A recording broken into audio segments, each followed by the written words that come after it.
And that's a look at your weather. Now here's Amy. Now, here is something we didn't realize. More and more married couples in this country are choosing to go childless.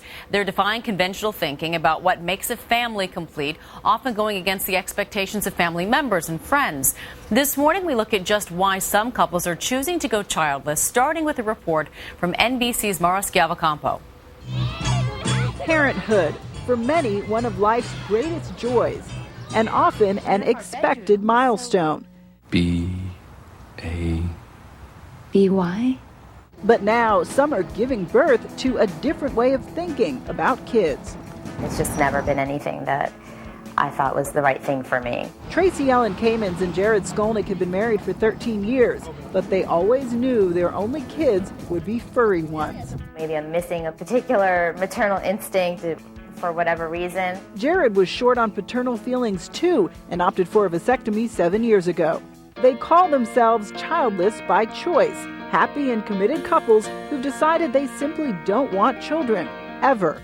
It's a decision that can be socially isolating. So about 10 years ago, Tracy and Jared co-founded a local chapter of No Kidding, one of many social groups for the child-free. It was still nice to then have that group to socialize with. Other No Kidding members, college sweethearts Vincent and Laura Ciaccio, married 4 years. They used to talk about how many kids they wanted and gradually realized the answer was 0. The more we discussed it, the more we realized that neither of us wanted to parent.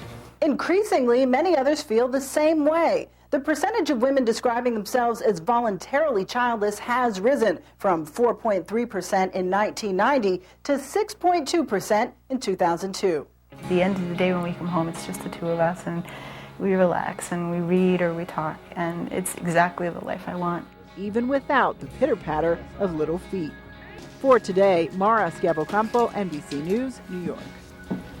Joining us now with more insight is Lisa Belkin, a columnist for the New York Times Magazine, and Laura Scott, author of the new book, Two is Enough, A Couple's Guide to Living Childless by Choice. Good morning to both of you. Good morning. Good morning. And Laura, you interviewed more than 170 people who are child-free by choice for your book, and you are married and remain child-free by choice as well, we should mention. Yes. What do you think one of the biggest misconceptions people have about couples who choose not to have children? That we make the decision out of selfishness or laziness, or we really haven't thought it through. And there's an assumption that we're going to change our minds one day, or that, we are going to regret our decision. Right. And Lisa, it's interesting. You wrote about the subject more than a decade ago. We should mention you do have children, but you say that you remember you were waiting for your maternal instinct or your, maternal urge to kick in, and it never quite did. It didn't. And it was really I want to have had children someday. I was clear on that at one point I didn't want to have a life that didn't include them, but there wasn't this biological imperative. And so I just sort of one day jumped. Do you think there is societal pressure, though, for women to have children specifically at a certain time in their lives? There are many good reasons to have children. I blog about parenting. We asked the question the other day, why have kids? And hundreds of people gave us very good reasons. And hundreds of people wrote in and said, those aren't my reasons. They don't work for me. And it would be a much better world, I think, if it weren't the assumption, it was rather a decision. Right. And Laura, you interviewed both individuals and couples for your book, and you said some of the most interesting responses you found from the men. What were they?